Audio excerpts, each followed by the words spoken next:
World top 100% scholarship తో admission పొందాలి అనుకున్న India's top competitive exams IIT NEET IAS design law group 1 government jobs etcetera guidance కావాలి అన్న India and world top universities లో medicine law finance join అవ్వాలన్నా students and parents కి career counselling కావాలన్నా మీ కెరియర్ డెసిషన్ డబుల్ చెక్ చేసుకోవాలి అనుకున్న 25 years experience doctor Satish IRSC గారిని సంప్రదించండి.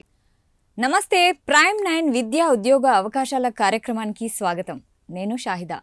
ఒకప్పుడు డాక్టర్ అవ్వాలి అనేది ఎంతోమంది విద్యార్థుల కల. లక్షలు ఖర్చు చేసి 5 ఏళ్ల జీవితాన్ని వెనక్కి పెట్టి ఎంబీబీఎస్ చదువుతారు. కానీ ఇప్పుడు ఆ చదువు తర్వాత కూడా ఉద్యోగం దొరకడం కష్టంగా ఉంది. ఇది ఒక వ్యక్తి సమస్య కాదు, మొత్తం ఆరోగ్య రంగం ఎదుర్కొంటున్న ఓ కఠిన నిజం. ఇవాళ మనం ఈ ఇంటర్వ్యూలో నిజంగా ఎదురవుతున్న సమస్యల గురించి మాట్లాడుకోబోతున్నాము. ఎంబీబీఎస్ చేసిన వారికి ఉద్యోగ అవకాశాల పరిస్థితి ఏంటి, వారికి జీతాలు సరిపోతున్నాయా, ఇవన్నీ తెలుసుకోవడానికి ఈరోజు మనతో పాటు డాక్టర్ సతీష్ ఐఆర్ఎస్సి గారు మనతో పాటు ఉన్నారు. ఇవన్నీ విషయాలు సతీష్ గారిని అడిగి తెలుసుకుందాం. నమస్తే సార్. నమస్తే అండి. సార్, ఎంబీబీఎస్ చేసిన వారికి కూడా అన్ఎంప్లాయ్మెంట్ ఉంటుందా? ఇది ఎప్పుడు లేదండి, కొత్తగా ఈ మధ్యనే వచ్చిందండి. ఒకప్పుడు ఎలా ఉండేది అంటేనండి, these are called professional courses అంటారండి. అంటే చార్టెడ్ అకౌంట్ కానీ, లేకపోతే ఇంజనీర్ కానీ, ఆర్ ఇప్పుడు మెడిసిన్ కానీ, ఇట్లాంటి స్పెసిఫిక్ కోర్సెస్ ఏవైతే మీకు ఉంటాయో ఇవన్నీ కూడా జనరల్గా ప్రొఫెషనల్ కోర్సెస్ అండ్ లా కానీ ఇలాంటివన్నీ కూడా రాను రాను ఇంజనీరింగ్ అనేది ప్రొఫెషనల్ కోర్స్ కింద అవ్వకుండా మామూలు డిగ్రీ అయిపోయింది అది. బట్ మెడిసిన్ అనేది మోస్ట్ ప్రెస్టీజియస్, సొసైటీకి చాలా దగ్గరగా డే టు డేలో మనకు అందరికీ అవసరమైనటువంటి ఫీల్డ్ అది. అంతే కదండి. ఇప్పుడు వేరే వేరే ఒకటి రెండు లేకపోయినా టెక్నాలజీ ఇంకోటి లేకపోయినా మనిషి బతకచ్చు అని, బట్ డాక్టర్స్ లేకపోతే అసలు ఇంపాసిబుల్ టాస్క్ అది. హైలీ రెస్పెక్టెడ్ ఫీల్డ్ అండి అది. డాక్టర్ అనేది అసలు ఉన్న అన్ని ఫీల్డ్స్లో కల్లా బెస్ట్ రెస్పెక్టెడ్ ఫీల్డ్ అదేనండి. ఒక 25 ఏళ్ల క్రితం మనకి వెళ్ళినట్లయితే 30 ఏళ్ల క్రితం. ఇది ఏమైందంటేనంటే, ఈ యొక్క బీజేపీ గవర్నమెంట్ వచ్చిన తర్వాత 2014లో ఈ యొక్క సీట్స్ ఏవైతే ఉన్నాయో అవి చాలా ఎక్కువగా పెంచుకుంటూ వచ్చేసింది ఈ 10 ఏళ్లలో. ఈ 10 ఏళ్లలో దగ్గర దగ్గర 1,10,000 వరకు సీట్లు ఉన్నాయండి. అంతకుముందు అన్ని ఉండేవి కాదండి. ఆల్మోస్ట్ బీజేపీ గవర్నమెంట్ వచ్చిన తర్వాత ఒక 60,000 సీట్లు పెరిగిపోయినాయండి, 50-60,000 పైన. అంటే ఎన్నో సంవత్సరాల నుంచి 30 ఏళ్ళ నుంచి 25 ఏళ్ళ నుంచి ఉన్నటువంటి సీట్లు ఏవైతే ఉన్నాయో దాని డబల్ కంటే కూడా ఎక్కువ అయిపోయినాయి ఇప్పుడే. అంటే గవర్నమెంట్ ఉద్దేశం ఏంటంటే 1:1000, అదే ప్రతి ఎంతమందికి ఎంత డాక్టర్లు కావాలని చెప్పేసి మనకి ఏదైతే వరల్డ్ హెల్త్ ఆర్గనైజేషన్ పర్స్పెక్టివ్లో గవర్నమెంట్ నామ్స్ ప్రకారం ఇన్ని ఉండాలని చెప్పేసి డాక్టర్స్ ఉన్నారు కాబట్టి మనకి 150 కోట్ల మంది జనాభా ఉన్నారు కాబట్టి ఒక 15 లక్షల మంది డాక్టర్లు కావాలి. తొందరగా 15 లక్షల డాక్టర్లు భారతదేశానికి అందిందామనే ఉద్దేశంతో వాళ్ళ సీట్లు పెంచుకుంటూ వచ్చారు. వాళ్ళ పర్స్పెక్టివ్లో అది కరెక్టే. రియాలిటీకి వచ్చేటప్పటికి ఎలా జరుగుతుందంటేనండి, అది ఇప్పుడు హైదరాబాద్ సిటీలో ఉదాహరణకి తీసుకున్నట్లయితే 1,500,000 జనం అనుకోండి, ఉదాహరణకి రఫ్గా చెప్తున్నా. ఇంత జనానికి డాక్టర్ చేసినప్పుడు డివైడ్ చేసినప్పుడు ఇంతమంది డాక్టర్లు కావాలని ఉంటుంది మనకి. ఉండవలసిన డాక్టర్ల కంటే డబుల్ ఉన్నారు సిటీలో. కానీ భారతదేశం మొత్తం మీద మళ్ళీ ఎంతమంది కావాలి అంతమందే ఉన్నారు. భారతదేశం మొత్తం మీద ఎంతమంది కావాలో అంతమందే ఉన్నారు.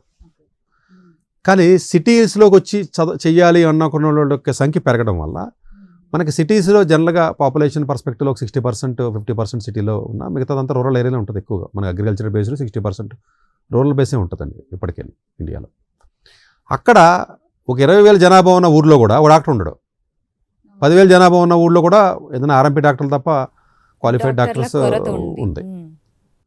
మనం ఏమనుకుంటున్నామంటే డాక్టర్లు లేరు కాబట్టి డాక్టర్లు కొరత అనుకుంటున్నాం మనం. అది కానీ ఈ చదివినోడు ఎవడో కూడా రూరల్ ఏరియాకి పల్లెటూరుకి వెళ్ళి గవర్నమెంట్ ఏదైనా కండిషన్ పెడితే ఏదో హౌస్ సర్జన్ టైంలో ఏదో కొంత చేస్తున్నారు తప్ప అది కూడా ఇప్పుడు మళ్ళీ గవర్నమెంట్ డబ్బులు ఇచ్చే పరిస్థితులు లేదు కాబట్టి అది కూడా చేయట్లా.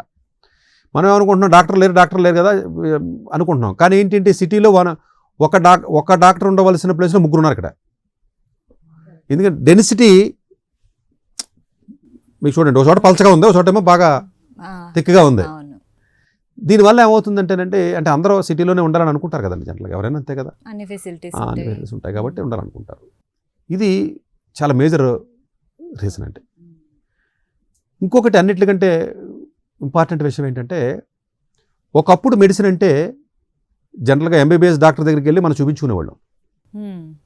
అందుగురించే మనకి ఎంబీబీఎస్ చదివితే భారతదేశంలో లైసెన్స్ ఇస్తారు, మీరు ప్రాక్టీస్ చేయొచ్చు, ఎంబీబీఎస్తోనే ప్రాక్టీస్ చేయొచ్చు. అమెరికా కానీ అదర్ డెవలప్డ్ కంట్రీస్లో పీజీ అయితే తప్ప లైసెన్స్ ఎవరు, కానీ ఇండియాలో యూజీకే ఎంబీబీఎస్కి లైసెన్స్ ఇచ్చేస్తారు, రిజిస్ట్రేషన్ చేసుకోవచ్చు. మీరు చేసుకోవడంతో పాటుగా భారతదేశంలో ఎక్కడైనా ప్రాక్టీస్ చేయొచ్చు. లైసెన్స్ స్టేట్ లైసెన్స్ ఉంటుంది, సెంట్రల్ లైసెన్స్ ఉంటుంది. చేసుకోవచ్చు. ఎంబీబీఎస్ అయిపోయిన తర్వాత పట్టా మీకు వచ్చిన తర్వాత ఎప్పుడైతే మీకు మనకి ఈ యొక్క రోగాలు పెరగడమో, డబ్బులు పెరగడమో, గ్లోబలైజేషన్ రావడమో, టెక్నాలజీ పెరగడమో, మానవ వృద్ధి చెందడం, లైఫ్ స్పాన్ పెరగడం, యావరేజ్ ఏజ్ పెరగడం, ఇవన్నీ రకరకాల కారణాల వల్ల ప్రతి ఓడు కూడా పీజీ ఉన్న డాక్టర్ దగ్గరికి వెళ్ళటం మొదలెట్టాం. మనమే అందరం కూడా అంటే ఉంటే తప్ప వెళ్ళాం. అంతే కదండి, మీరు వెళ్ళరు, నేను వెళ్ళాం. ఎప్పుడైతే మీకు స్పెషలైజేషన్కి వచ్చారో తర్వాత సూపర్ స్పెషాలిటీకి వచ్చారు ఇప్పుడు జనం. ఎప్పుడైతే స్పెషాలిటీ డాక్టర్ దగ్గరికి వెళ్ళడం అలవాటు చేసుకున్నారో ఎంబీబీఎస్తో ఆగిపోయిన డాక్టర్కి వాల్యూ లేకుండా జీరో అయిపోయింది. ఆ జీరో అవడం వల్ల ఈ అన్ఎంప్లాయ్మెంట్. అంటే గవర్నమెంట్ థింక్ చేసేది ఏంటి, ఇంతమంది డాక్టర్లు కావాలంటాం తప్ప ఈ డాక్టర్ల దగ్గరికి ఎవడు పేషెంట్ వెళ్ళట్లేదు అన్న విషయం లాజిక్ మిస్ అయిపోతున్నాం మనం. ఎంబీబీఎస్ వెళ్ళరు. పోనీ పెంచారు సీట్స్, ప్రపంచంలో ఎక్కడా లేనట్టుగా యూజీ సీట్స్ కంటే పీజీ సీట్లు ఎక్కువ ఉంటాయి అన్ని దేశాల్లో, డెవలప్డ్ కంట్రీస్లో. వేరే దేశాల నుంచి కూడా వచ్చి అవుతారు కాబట్టి అట్లీస్ట్ సమానంగా ఉంటాయి. మనకి రివర్స్ 1/3 ఉంటాయి. మీరు అనొచ్చు 1/3 ఏంటి సార్, 40,000 50,000 సీట్లు ఉన్నాయి కదా, 1,00,000 అంటే సగం కదా అని. కాదండి, నాన్ క్లినికల్ సీట్లు ఉంటాయి అందులో ఎక్కువ. పారామెడికల్ అని వేరే అంటే డాక్టర్ రిలేటెడ్ స్పెషలైజేషన్ కాకుండా నాన్ క్లినికల్ స్పెషలైజేషన్స్ అంటారు వాటిని, అవి ఉంటాయండి ఎక్కువ. మనకు ప్యాథాలజీ అని అంటే వేరే వేరే, అది డాక్టర్ కాదు కదా, అదే అంటే డాక్టరేలండి, మనం దాన్ని తక్కువ చేసి మాట్లాడడం కాదు, కానీ నాన్ క్లినికల్ అంటే ఇది ఏ స్టూడెంట్ డ్రీమ్ చేసి వెళ్ళింది కాదు. ఏ స్టూడెంట్ ఎంబీబీఎస్ జాయిన్ అయ్యేటప్పుడు ప్యాథాలజీ డాక్టర్ అవుదామనో లేకపోతే ఇంకో డాక్టర్ అవుదామని పాపం ఎవడో అనుకోడండి. అంటే నా ఉద్దేశం ఆ వృత్తిని తక్కువ చేయడం అని కాదు, కానీ అనుకోడు. బట్ ఫైనల్గా ప్రతి నలుగురిలో ఒకడికే పీజీ సీట్ వస్తున్నమాట వాస్తవం. ఇక్కడ క్లినికల్ పీజీ అది గుర్తుపెట్టుకోవాలి. పీజీ వేరు, క్లినికల్ పీజీ వేరు. మిగిలిన ముగ్గురికి సీట్లు రావట్లేదు. ఈ సీట్లు రాని ముగ్గురు అంటే ఓ 75,000 వేసుకోండి, ఇప్పుడు 1,00,000 సీట్లకి. అంటే ఇప్పుడు బయటకు వస్తున్నారు అనుకుందాం, పాత వాళ్ళు కొంచెం తక్కువ ఉన్నప్పటికీ కూడా. వీళ్ళు ఎంతమంది పోగయ్యి ఉంటారంటారు అసలు చూడండి. ఒక్క సంవత్సరం 70,000 60,000 మిగులుతున్నారు కదా వీళ్ళందరూ. మరి మిగిలిన జనాభా అంతా వీళ్ళందరూ ఎక్కడ ఉన్నారు? వీళ్ళందరూ లక్షల్లో ఉంటారు. వీళ్ళందరూ అన్ఎంప్లాయ్మెంటే. ఇది ఒక రీజన్. ఇంకోటి, ఎప్పుడైతే మీకు ఈ డాక్టర్స్ ఎప్పుడైతే పెరిగిపోయారో, సప్లై ఎక్కువైపోవడం వల్ల ఓన్లీ ఎంబీబీఎస్ చదివినటువంటి డాక్టర్స్ ఎవరైతే ఉన్నారో వాళ్ళ రిక్వైర్మెంట్ ఎక్కువ ఉండదు హాస్పిటల్స్కి. అంటే ఏదో మనగా వార్డులోనూ ఎమర్జెన్సీలోనూ పెడతా ఉంటారండి వీళ్ళు, ఎంబీబీఎస్ వాళ్ళు పెడతారు కదా. వీళ్ళని అందరూ పెట్టడం వల్ల వీళ్ళు ఎక్కువైపోవడం వల్ల, సప్లై ఎక్కువైపోవడం వల్ల జీతాలు తక్కువ ఇస్తాము, వస్తే రండి లేదా మానేయండి అంటున్నారు వీళ్ళు హాస్పిటల్ వాళ్ళు. హాస్పిటల్లోకి మాత్రం ప్రాఫిట్ 30% 40% ఇన్కమ్ ట్యాక్స్ కడతాడో ప్రాఫిట్ ఉంది. అడిగి 1,000 కోట్ల షేర్ కూడా పెరుగుతూ ఉంటాయి. ఇప్పుడు అపోలో ఉందని కూడా షేర్స్ ఎప్పుడు పెరుగుతూనే ఉంటాయి. అలా అందరికీ పెరుగుతూ ఉంటాయి షేర్లు. కంపెనీ ప్రాఫిట్స్ పెరుగుతాయి, కన్ఫ్యూజ్ అవ్వద్దు. Medical industry is a booming industry, pharma industry. జీతాలు ఉండవు అంతే. మీరు అనుకుంటున్నారో మెడికల్ బాగా ఉంది కదా ఇండస్ట్రీ, అసలు మెడికల్ తిరగలేదు, అందువల్ల ఇండస్ట్రీ బాగుండడం వేరు, నాకు జీతం రావడం వేరు. ఇప్పుడు ఐటీ ఇండస్ట్రీ కూడా బాగుంటుంది, 30-40% లాభాలు వస్తున్నాయి అందరికీ, జీతాలు పెరగవు అంతే. ఇండస్ట్రీ గ్రోత్ వేరు, శాలరీ గ్రోత్ వేరు. ఈ రెండింటికి డిఫరెన్స్ తెలియక చాలా మంది కన్ఫ్యూజ్ అయిపోతారు. అంతే కదా, ఇండస్ట్రీ పెరగడం వేరు కదా, మీ ఓనర్కి డబ్బులు ప్రాఫిట్ రావడం వేరు, అదానికి అంబానీకి ప్రాఫిట్ రావడం వేరు. వాడికి 200% లేదా 1000% ప్రాఫిట్ వస్తుంది, అందులోనే ఎంప్లాయీస్ శాలరీ 5% కూడా పెంచరు అంతే. ఆ డిఫరెన్స్ని అండర్స్టాండ్ చేసుకోవాలి మెడికల్ వాళ్ళు కూడా. దీనివల్ల ఎప్పుడైతే మీకు శాలరీలో ఇష్టం వచ్చినట్టు జనం ఎక్కువైపోతున్నారో, ఫస్ట్ 50,000 ఇచ్చారు, 60,000 ఇచ్చారు, 80,000 ఇచ్చారండి పాత రోజుల్లో ఎంబీబీఎస్ ఉడికే. ఇప్పుడు ఫైనల్గా 25,000 వచ్చేసింది ఎంబీబీఎస్ హైదరాబాద్ సిటీలో. కొన్ని బి కేటగిరీ, సి కేటగిరీకి వెళ్తే 40,000 50,000 ఇస్తున్నారు. కానీ సిటీస్లో బాగా ఎక్కువైపోవడం వల్ల సిటీస్లో తక్కువ శాలరీస్. చాలా మంది ఏమనుకుంటారు, మెట్రోస్లో ఎంబీబీఎస్ జీతాలు ఎక్కువ, పల్లెటూరులో తక్కువ అనుకుంటారు కదా. టౌన్లో కాదు, టౌన్లోనే ఎంబీబీఎస్కి ఎక్కువ, అక్కడ తక్కువ మంది ఉంటారు. సిటీలో ఎక్కువ మంది అయిపోయి సిటీలో లేదు పరిస్థితి. దీనికి తోడు ఏదో కారం మీద ఏదో పుండు మీద కారం వేసినట్టుగా ఈ ఎంబీబీఎస్ సీట్లు రాని వాళ్ళు ఎవరైతే ఉంటారో వీళ్ళకి ఎన్నిసార్లు చెప్పినా అర్థం అవుతుంది, ఎలాగ బ్రెయిన్ ఉండదు పేరెంట్స్కి. ఈ ఫిలిప్పీన్స్, నేపాలు, చైనాలు, రష్యాలు, ఉక్రెయిన్లు ఇలాంటి దేశాలు ఏవైతే ఉన్నాయో, ఈ దేశాలకు వద్దన్నా కూడా మీరు ఎన్ని చెప్పండి, వద్దన్నా కూడా 25,000 మంది వాళ్ళు వెళ్తున్నారు సంవత్సరానికి. ఇది 5 లక్షల మంది నీట్ రాస్తారు కదా, 1,00,000 సీట్లు కదా, మిగిలిన వాళ్ళకి కోరిక ఉంటుంది కదా డాక్టర్ అవ్వాలని. సరే, వాళ్ళకి పూర్తిగా దాని మీద అవగాహన ఉండదు, ఎంతసేపు ఎండరు కూడా వాళ్ళు. ఓ 25,000 బయటికి వెళ్ళి వాళ్ళు మళ్ళీ లోపలికి వస్తారు. ఎందుకంటే వాళ్ళు లోపలికి వస్తుంది తప్ప వేరే ఆప్షన్ లేదు. వాళ్ళు దేనికి పనికిరారు, వాళ్ళు డెవలప్డ్ కంట్రీస్కి వెళ్ళలేరు. వాళ్ళు వెళ్ళిపోతారు అనుకుని వెళ్తారు, వాళ్ళు వెళ్ళలేరు. అది సపరేట్ టాపిక్, మనం ఎప్పుడైనా మాట్లాడదాం.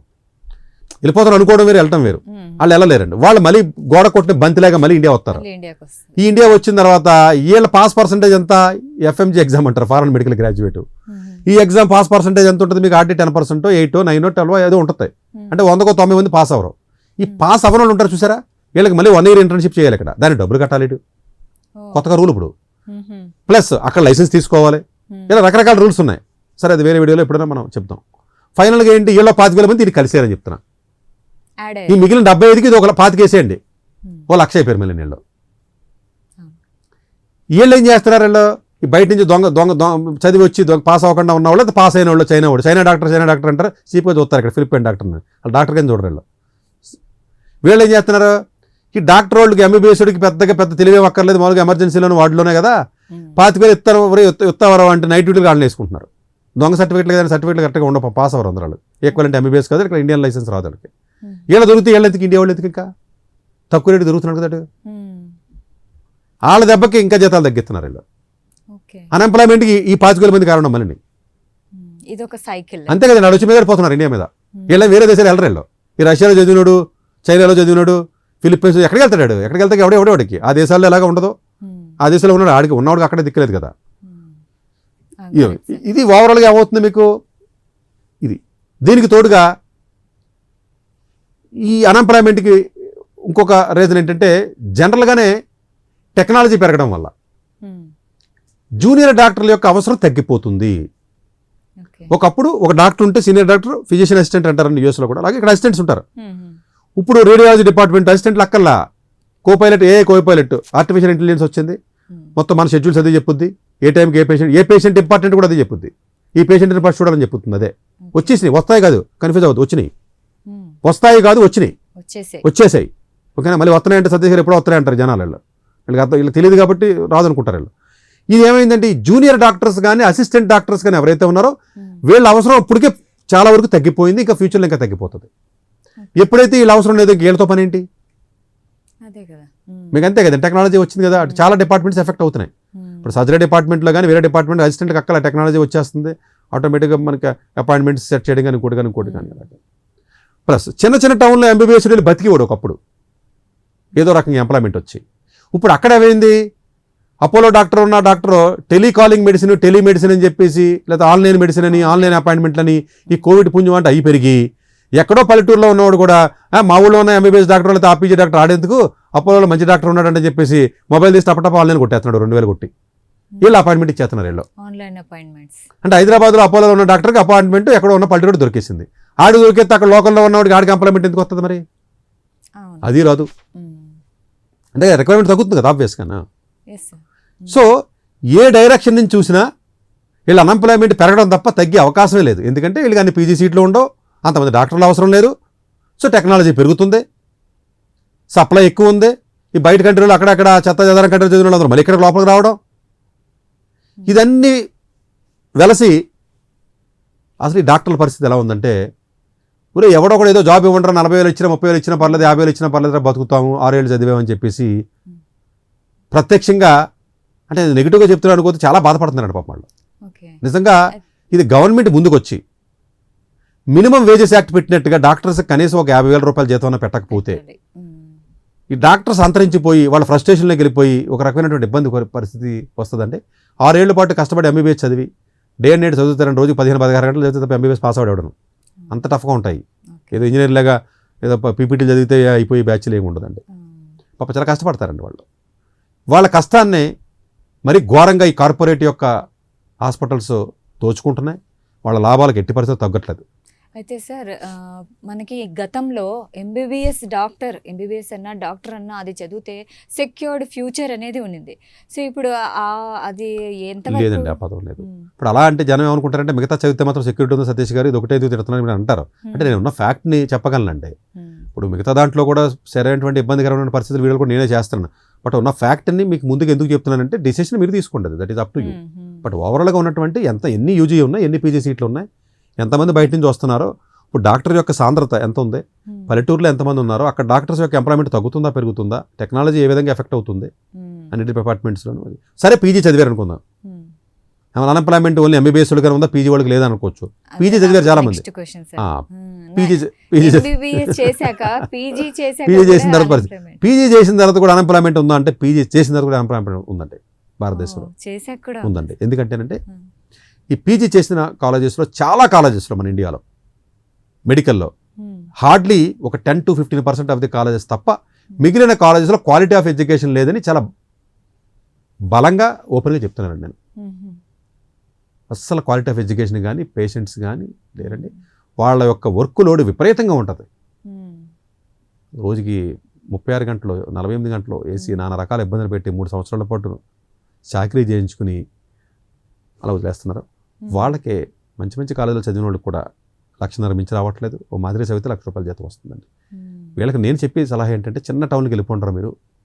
కేటగిరీ సీకి చిన్న చిన్న పల్లెటూర్లు కంటే మీడియం టౌన్కి వెళ్ళిపోతే అక్కడ కొంచెం డిమాండ్ ఉంది. అక్కడ ఏదైనా కొంత పీజీ వాళ్ళకి డిమాండ్ ఉంటుంది, వెళ్ళిపోమని చెప్తున్నాం. కాకపోతే వాళ్ళు ఏం చేస్తారు, పెళ్లి చేసుకుంటే పెళ్ళం రానంటుంది సార్ పల్లెటూర్లు. ఇప్పుడంతా టౌన్ సిస్టమ్ వచ్చింది కదా అని చెప్పేసి వాళ్ళ బాధలు వాళ్ళు పడుతున్నారు. అందరూ సిటీలో ఉండాలనుకుంటారు కదండి, పిల్లల చదువులని రకరకాలు ఉంటాయి, కొంత అంబిషన్స్ ఉంటాయి కదండి.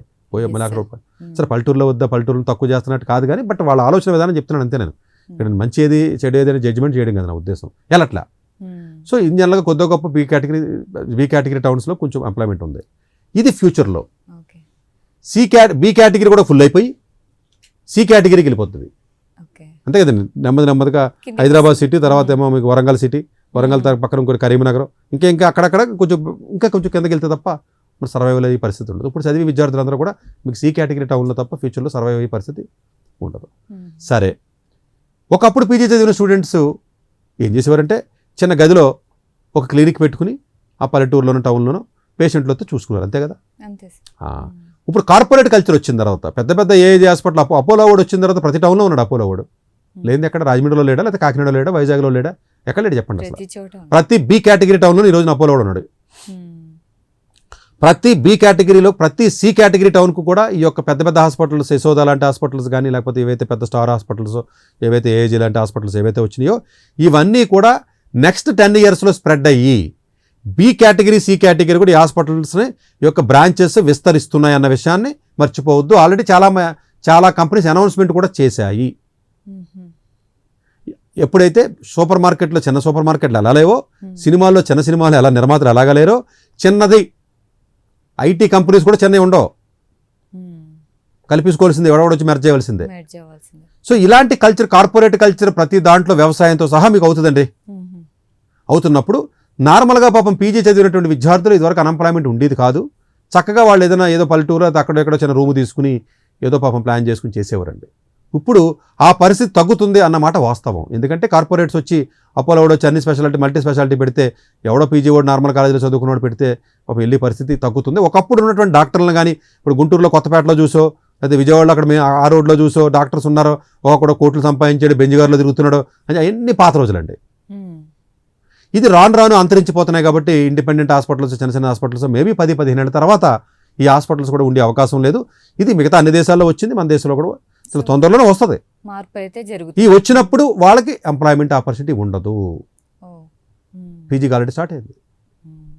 ఇంకొక టెక్నాలజీ ఎప్పుడైతే పెరుగుతుందో ఇంతమంది పీజీ విద్యార్థులు అవసరం ఉందా అని అడిగితే అవసరం లేదు. అన్నిటికంటే ముఖ్యమైన కారణం వరల్డ్ హెల్త్ ఆర్గనైజేషన్ ఏదైతే మీకు ఎంతమంది కావాలని చెప్పి ఏదైతే చెప్తున్నారో, 1000 మంది డాక్టర్ కావాలి, లేకపోతే ఎంతమంది కావాలో చెప్తారు కదండి వీళ్ళందరూ. వాళ్ళ ఉద్దేశం ఏంటంటే ప్రతి మనిషి జబ్బు చేస్తే డాక్టర్ దగ్గరికి వెళ్తాడని అక్కడ ఊహ. భారతదేశం లాంటి కంట్రీస్లో, డెవలపింగ్ అయ్యే కంట్రీస్లో, కొంచెం పూర్ కంట్రీస్లో, పూర్ అంటే మళ్ళీ ఏమైనా అంటారు కానీ జనరల్గా మరి జీడీపీ ప్రకారం మనది 130వ ప్లేస్ పూరే. మన జీడీపీ $2,500 ఉంటుంది US డాలర్లో. చాలా తక్కువ అండి. 180 దేశాల్లో 130 దేశం ఎక్కడో ఉంటాం మన కింద. మనలాంటి పేద దేశంలో యావరేజ్ జీడీపీ పర్స్పెక్టివ్లో అందరూ డాక్టర్ దగ్గరికి వెళ్ళరు. అది వరల్డ్ హెల్త్ ఆర్గనైజేషన్ అమెరికాలో అయితే డెవలప్మెంట్ కంట్రీస్ని దృష్టిలో పెట్టుకుని ఇంతమంది పేషెంట్లకి, ఇంతమంది ప్రజలకి ఇంత డాక్టర్లు కావాలన్నారు అలా. బట్ భారతదేశంలో ఎలా ఉంటుందో తెలుసా మీకు? వెళ్ళరు. ఒకవేళ నిజంగా వెళ్ళవలసి వస్తే 4 మందికి వెళ్తారా, హోమియోపతికి వెళ్తారా, ఆయుర్వేదానికి వెళ్తారు, డబ్బులు లేవు కాబట్టి, లేదా ఇంకో మందికి తిరిగి వెళ్తారు, లేదా ఏదో దేవుడికి వెళ్తారండి డబ్బులు తక్కువ ఉన్నదని. మామూలుగా పెద్ద డాక్టర్ దగ్గరికి వచ్చి ₹1000 500 పెట్టి ఓపీ పెట్టి కొనుక్కుని వెళ్ళి డాక్టర్లు, పేషెంట్లు, ప్రజలు ఉన్నారని అడిగితే లేరు. ఇప్పటికీ ఎంత డెవలప్ అయినప్పటికీ లేరంటే ఇప్పటికీ పల్లెటూరులోనే జనం ఉన్నారు. అందరూ కూడా మందులే వేసుకోరు, అసలు మందులే మింగరండి చాలా వాళ్ళను. ఇప్పుడు మన ఇళ్లలో కూడా పెద్దోడు ఉన్నారండి, జనరల్గా చూసుకోండి గ్రాండ్ పేరెంట్స్ కానీ వాళ్ళు ఏ మందులే మింగరాళ్ళు, దీనికి మందు ఎందుకు అంటారు వాళ్ళు. అందువల్ల ఏంటంటే అందరూ ఎడ్యుకేటెడ్ కాదు, లిటరసీ పీరియడ్ కాదు, అందరూ కూడా హాస్పిటల్కి వెళ్ళే ఉద్దేశం నుండి వెళ్ళరు, అందరూ అలోపతికి వెళ్ళాలని రూల్ లేదు. ఇక్కడ నాదొక ప్రశ్న సార్, ఇప్పుడున్న ఈ సిస్టంలో అంటే ఈ వైద్య రంగంలో ఏదైతే ఉందో మనకి డాక్టర్స్ అవసరం అంటారా? అంటే రాను వీడియో కూడా చేశాను, అలా ఏ డాక్టర్స్ వస్తారా, డాక్టర్లు అవసరం అంటే బిల్ గేట్స్ కూడా స్టేట్మెంట్ చేశాడని అన్నాను. చాలా డీటెయిల్గా నేను ఆ వీడియోలో కూడా నేను డిస్కస్ చేశాను. మేబీ ఆ వీడియో వినకపోతే ఈ వీడియో విన్న వ్యూవర్స్ డిపెండ్ అసలు డాక్టర్స్ టీచర్స్ అసలు ఫ్యూచర్లో ఉంటారా అన్న విషయం నేను అనలేదమ్మా. స్వయాన బిల్ గేట్స్ ఇచ్చిన ఓపెన్ స్టేట్మెంట్ అది. అలా ఉండరని చెప్తున్నాడు, చాలా వరకు సగం మంది పోతారో అవసరం లేదని చెప్తున్నాడు. ఎందుకంటే టెక్నాలజీ పెరుగుతుంది కదండి. ప్రతి డిస్టిక్లో కూడా పెద్ద హాస్పిటల్ పెట్టి అపోలో లాంటి వాళ్ళు పెద్ద పెద్దవాళ్ళు వచ్చి టెలి కాలింగ్లో పెద్ద స్క్రీన్ మీద డాక్టర్స్ రావడం. ఎందుకంటే అన్ని ఆపరేషన్స్ ఉండవటే, అన్ని డైరెక్ట్గా మాట్లాడే కదండి. పేషెంట్ దగ్గర పెట్టి మాట్లాడితే ఏంటి, స్క్రీన్ ముందు మాట్లాడితే ఏంటి, రిపోర్ట్లు పంపించడానికి టెక్నాలజీ ఉంది, అయిపోయింది. మాట్లాడితే అదే రిపోర్ట్ టైప్ చేసుకుంటుంది, ఏ వచ్చింది ఇదొక రాయాలి కదా డాక్టర్లు. ఇప్పుడు లేదు, ఇప్పుడు యూఎస్లో రాయరండి, మానేశారు. డైరెక్ట్ చెప్పి మాట్లాడేమే, మాట్లాడితే దానికి అదే టైప్ చేసేసుకుని అదే ప్రిస్క్రిప్షన్ ఇచ్చేస్తుంది. ఇలా రాసి సిస్టమ్ టైప్ చేసే సిస్టమ్ పోయింది. ఇండియాలో కూడా తగ్గిపోతుందండి, మెడికల్ కోడింగ్ అవి వస్తున్నాయి, రకరకాల తగ్గుతున్నాయండి. అందువల్ల ఏంటంటేనండి ఇది జనరల్గా ఎఫెక్ట్ అవుతుందండి అన్ని రకాలుగా. బట్ డాక్టర్కి చదవాలనుకుంటే నా సలహా అయితే మాత్రం మీకు నిజంగా సర్వీస్ చేద్దాం, లేదా ఏదో మెడికల్ ప్రొఫెషన్ ప్యాషనేట్గా డీప్ ప్యాషనేట్గా ఉంటే మీరు వెళ్ళండి తప్ప డబ్బులు సంపాదించుకుందాం అనుకుని మాత్రం మెడికల్ ఫీల్డ్కి రావద్దు. అది ఎక్కడో 100లో 1-2 హాస్పిటల్ చూసి మీరు ఇన్స్పైర్ అయిపోయి లేకపోతే మా నాన్న దగ్గర డబ్బులు ఉన్నాయి ఒక హాస్పిటల్ కట్టి నాకు ఇస్తాడు, ఇలా కట్టడాలు మల్టీ స్పెషాలిటీ హాస్పిటల్ కట్టాలి. అపోలోడు ఏజోడు వస్తే నువ్వు నేను హాస్పిటల్ కడితే ఎవరికి కనపడదు. అది జనాలకు అందరికి బిగ్ కావాలండి, పెద్ద బిల్డింగ్లు అంతా కూడా. ఇప్పుడు కాలేజీలు కూడా అంతే కదా, స్కూల్ కూడా పెద్ద నీట్గా ఉంటే వెళ్తాం మనం. సినిమాలైనా అంతే, ఇదైనా అంతే. మనకి చిన్న సినిమాలు, చిన్న షాపులు, చిన్న డాక్టర్లు, చిన్న టీచర్లు, చిన్న రైతులు, ఈ సిస్టమ్ పోతుందండి. సరే అసలు ఉండదండి, అది మంచిది కాదని మేమే చెప్తాము. బట్ జరుగుతున్న విషయాన్ని చెప్తాను, ఇది నా ఒపీనియన్ కాదు, జరుగుతుంది కదండి, మనం చూస్తున్నాం కదా మార్కెట్లో. సో అందువల్ల ఏంటంటే ఈ యొక్క చిన్న హాస్పిటల్స్ని ఎప్పుడైతే మీరు కిల్ చేసేస్తున్నారో ఎంప్లాయ్మెంట్ పోతే, చిన్న హాస్పిటల్స్ని బతకనివ్వాలి. అక్కడ తక్కువ 100 రూపాయలు 200 ఓపీ చేసి అక్కడ లోకల్ పీపుల్కి అడిగి చేస్తాడు, వాళ్ళని కిల్ చేసేస్తున్నారు కార్పొరేట్ సంస్థలు వచ్చి. ఎప్పుడైతే కార్పొరేట్ హాస్పిటల్స్ వచ్చి వాళ్ళు కిల్ చేసేస్తున్నాయో ఇంక వాడు బతకడానికి ప్లేస్ ఏది? కార్పొరేట్ హాస్పిటల్లో బాగా చదివి మంచి కాలేజీలో చదివి సూపర్ స్పెషాలిటీ ఉంటే పాడు ఉద్యోగం ఇవ్వడం. మరి వీడికి ఎవడిస్తాడు? ఎంబీబీఎస్ వాడికి ఉద్యోగం ఎవడు ఇవ్వాలి? పీజీ వాడికి ఎవడిస్తాడు ఉద్యోగం? సూపర్ స్పెషాలిటీ ఉంటే తప్ప ఎవడు ఇవ్వట్లేదు. ఇది కార్పొరేట్ హాస్పిటల్ హైదరాబాద్లో వాడు ఇవ్వకపోవడం కదా మనమే వెళ్ళమండి పేషెంట్ గాను, అవసరం లేదు కానీ మనం వెళ్ళం అంతే. మనకున్న ప్రెస్టేజ్ ఎక్కడికి వెళ్ళే హాస్పిటల్ కంటే యశోదకి వెళ్ళారంటే చెప్పడానికి గర్వంగా ఉంది కదా. ఎవడో రోడ్డు పక్కన దగ్గరికి వెళ్ళారంటే కుదరదు అంతే కదా. స్కూల్ అంటే ఓక్రిజ్ అంటేనే బాగుంది. ఇది సిస్టమ్ అండి అంతే. సో అందువల్ల ఏమవుతుందంటే ఈ స్మాల్ హాస్పిటల్స్ని ఎప్పుడైతే మీరు కిల్ చేసేసాము కార్పొరేట్ హాస్పిటల్స్ వచ్చి, మెడికల్ షాపులు ఎంతో మంది బతికేవారండి పాపం. అపోలో వచ్చి సందు కూడా ఆడే పెట్టేస్తే ఇంకా చిన్న మెడికల్ షాప్ వాడు ఏడు అసలు ఉన్నాడా? అసలు మెడికల్ షాపులు ఉండవండి ఫ్యూచర్లోను. మొత్తం అన్ని ఏళ్ళు ఆక్యుపై చేసేస్తున్నారు కదండి. ఇప్పటికీ 50% అయిపోయారు. అంటే ఫార్మా షాప్ వాడు నార్మల్ వాడు బతకలేడు, ఫార్మా చదివినోడు. నేను పెట్టుకుని ఏదో చేద్దాం రా బాబు అంటే డాక్టరా వాడిని ఏదో యూజీ చదువుకుని ఏదో బీటెక్ చదువుకుని లేదా అదే ఎంబీబీఎస్ చదువుకుని ఏదైనా చేద్దాం అనుకుంటే వాళ్ళు మరి ఇంక ఎక్కడ బతుకుతాడు? కార్పొరేట్ వాడు ఏమో పెద్ద వాళ్ళకి ఇస్తాడు ఉద్యోగం, చిన్నవాడికి ఇవ్వడం. సరే చిన్నవాళ్ళకి కావాలంటే అసిస్టెంట్ కింద పడేస్తున్నాడు. ఎంతమందికి అసిస్టెంట్లు కావాలి అడిగిని? ఇదంతా కన్ఫ్యూజన్ మీకు పెరగడం వల్ల రాను ఇబ్బంది అవుతుంది. కాబట్టి క్లినిక్స్ అయితే ఇప్పుడు లేవండి. ఎక్కడ ఉన్నాయండి? హైదరాబాద్లో మీరు చూసారంటే ఎక్కడన్నా చాలా తక్కువ అండి. బట్ దీనికి ఎంతో కొంత సొల్యూషన్ ఇవ్వాలి. కాబట్టి నేను నా ఒపీనియన్ అయితే మీరు ఏం చేయాలంటే ఎంబీబీఎస్ చదివిన అందరికీ నా సలహా, అసలు పీజీ చేయకండి. మీరు గేట్ ఎగ్జామ్ కానీ వేరే అదర్ ఎగ్జామ్ చేసి రీసెర్చ్ సైడ్ వెళ్ళిపోండి. నా మాటని దురదృష్టం కొద్ది భారతదేశంలో రీసెర్చ్ కూడా లేదు, సరిగా జరగదు. జరిగితే పాపం యూఎస్లో అలా కాదండి, ఎండి పిహెచ్డీ అంటారండి యూఎస్లో, ఈవెన్ కెనడాలో కూడా. రీసెర్చ్ ఆపర్చునిటీస్ ఉండుంటే ఈ ఎంబీబీఎస్ వాళ్ళు ఆ రీసెర్చ్లోకి వెళ్ళి లక్కీగా ఒక స్టూడెంట్ ఒకడు మన రీసెంట్గా గేట్లో డేటా సైన్స్లో ఆల్ ఇండియా ఫస్ట్ ర్యాంక్ కొట్టాడు. ఒకడు ఎంబీబీఎస్ వాడు, అటు తెలివైన ఆన్లైన్లో బిఎస్ డిగ్రీ ఉంటుందండి, డేటా సైన్స్ డిగ్రీ ఉంటుంది ఏఎంఎల్లో. వాడు ఏం చేసి ఎంబీబీఎస్ ఆ కోర్స్ చదివేశాడు. చదివేసాడు, గేట్ ఎగ్జామ్ రాసి ఫస్ట్ ర్యాంక్ కొట్టేశాడు. ఇప్పుడు ఎంటెక్ చదువుతాకు చదువుతాడు ఇప్పుడు ఈ సంవత్సరమే. ఇలాగా షిఫ్ట్ మారిపోవచ్చు అనే విషయాన్ని కూడా మర్చిపోవద్దు మీరు. అంటే గేట్ ఎగ్జామ్, జామ్ ఎగ్జామ్, లేదా ఆ ఎగ్జామ్ ఏదో ఒకటి అండి, ఏదో ఎగ్జామ్ రాసి అలా ఉంటుందండి, మారిపోయి. ఎందుకంటే నేను ఎంబీబీఎస్ తర్వాత సీట్లు రావాలి, వచ్చిన 2 కోట్లు 3 కోట్లు అందరూ పెట్టలేరు, ఫ్రీ సీట్లు రావు, వచ్చిన కావాల్సిన స్పెషలైజేషన్ రాదు, క్లినికల్ సీట్లు తక్కువ ఉండి ఈ నాలెడ్జ్ ఉండట్లేదండి వీళ్ళకి ఎంబీబీఎస్కి. ప్రతి ఓడు ఓవర్ కాన్ఫిడెంట్, ప్రతి పేరెంట్ను. అదేంటి మా అమ్మాయి తెలివైంది కదా, పీజీ సీట్ వస్తుంది కదా, అదేంటి సతీష్ గారు మీరు ఇలా చెప్తున్నారంటే, రాసిస్తే కానీ తెలియదు కదా వస్తారు అదో. కౌరులు ఏముంది ఎన్నైనా చెప్పుకోవచ్చు, టీ తాగుతాం మన ఇద్దరం. అది కాదు కదా, ఎన్ని సీట్లు ఉన్నాయి అన్నీ నీకు వచ్చేస్తేని. అదే 1,00,000 మంది ఎంబీబీఎస్ పాస్ అయ్యి బయటకు వస్తే 25,000 సీట్లే ఉన్నాయి కదా, మరి మిగతా 75,000 మంది ఎవరు? వాళ్ళ గురించి మాట్లాడుతాను నేను. సీట్ వచ్చినోడు కామెంట్ సీట్ వచ్చినోడు అనుకోవద్దు. సీట్ వచ్చినోడు గురించి ఏమంటే పీజీ చదివాడు, సూపర్ స్పెషాలిటీ చదివాడు, ఇబ్బంది లేదండి. ఏదో వెళ్తాడు 1,00,000 2 లక్షలు ఏదో బతుకుతాడండి. అది అదృష్టం ఉంటే 4-5 లక్షలు కూడా వెళ్తారు. మంచి కాలేజీలో చదివితే ఇంకా కొంచెం స్కిల్ ఉంటే బాగుంది. నేను మాట్లాడేది మిగిలిన 70,000 మంది గురించి అంటే. ఇది ఓవర్ కాన్ఫిడెన్స్తో మీరు దూకేస్తున్నారు. డబ్బులు లేని వాళ్ళు, పేద విద్యార్థులు కూడా మెడికల్ సీట్ ఫ్రీ సీట్ వస్తుందని వెళ్ళిపోతారు. మరి పీజీ రాకపోతే వస్తుంది అంటాడు. నాకు ఎంబీబీఎస్ ఫ్రీ సీట్ వస్తుంది కదా, పీజీ ఎందుకు రాదంటే తెంగర మొఖాలు వెళ్ళను.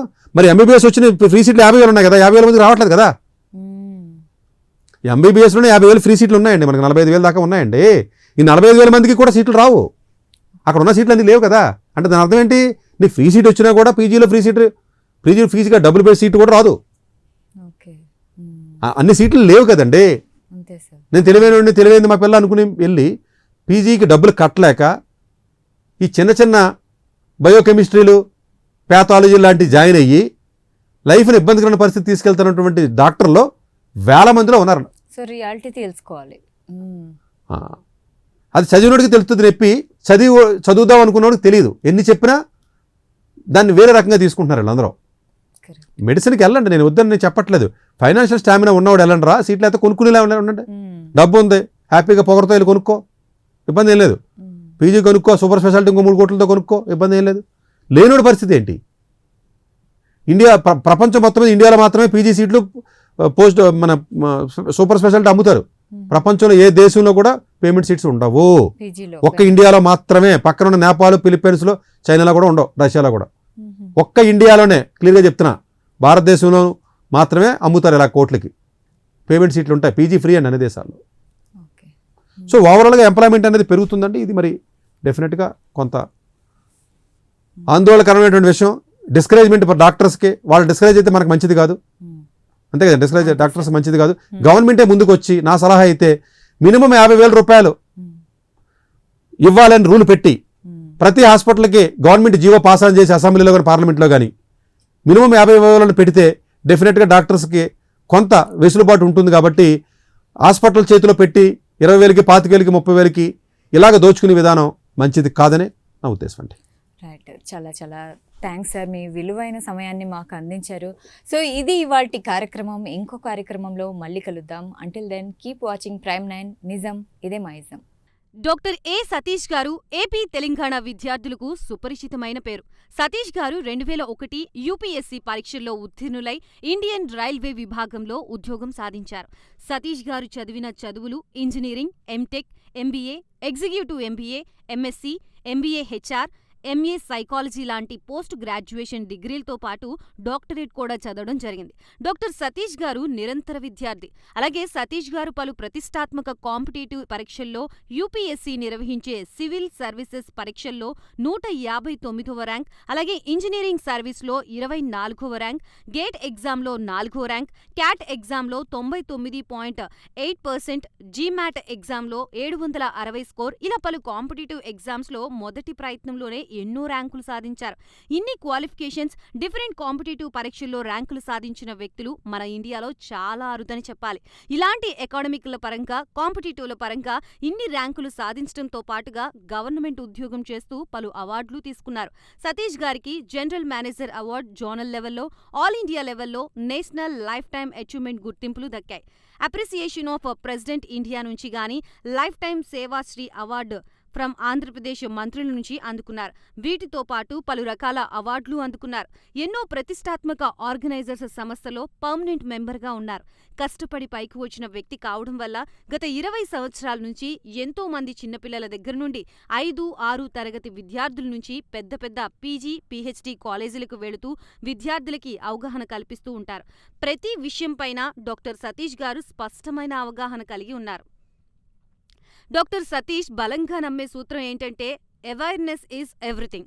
మనిషికి అవేర్నెస్ ఉంటే ఏదైనా సాధించగలరు. ఒక్క మోటివేషన్తోనే కాదు, ఏది చెయ్యాలి, ఏది చేయకూడదు, ఎలాంటి డెసిషన్ తీసుకోవాలనే విషయాలపై, ముఖ్యమైన విషయాలపై అవగాహన కల్పిస్తూ ఉంటారు. అలాగే గవర్నమెంట్, ప్రైవేట్ జాబ్లే కాకుండా ప్రపంచ దేశాల్లోని జాబ్స్ పై కూడా అవగాహన కల్పిస్తూ ఉంటారు. ఉద్యోగాలతో పాటు పెద్ద చదువులైన ఐఐటి వంటి వాటిపై సెషన్స్ నిర్వహిస్తూ ఉంటారు. ఇప్పటి వరకు 3 లక్షల సెమినార్లు ఒక్క రూపాయి తీసుకోకుండా ఉచితంగా నిర్వహించారు. ఇందులో భాగంగా మన ప్రైమ్ 9 ద్వారా విద్యార్థులకి మోటివేషన్ ఇవ్వడానికి మీ ముందుకు వస్తున్నారు డాక్టర్ సతీష్ గారు. వరల్డ్ టాప్ 100% స్కాలర్షిప్ తో అడ్మిషన్ పొందాలి అనుకున్నా India top competitive exams IIT, NEET, IAS, design, law, group 1, government jobs etcetera guidance కావాలి అన్నా, India and world top universities లో మెడిసిన్, లా, ఫైనాన్స్ జాయిన్ అవ్వాలన్నా, స్టూడెంట్స్ అండ్ పేరెంట్స్ కి career counselling కావాలన్నా, మీ కెరియర్ డెసిషన్ డబుల్ చెక్ చేసుకోవాలి అనుకున్నా 25 years experience doctor Satish IRSC గారిని సంప్రదించండి.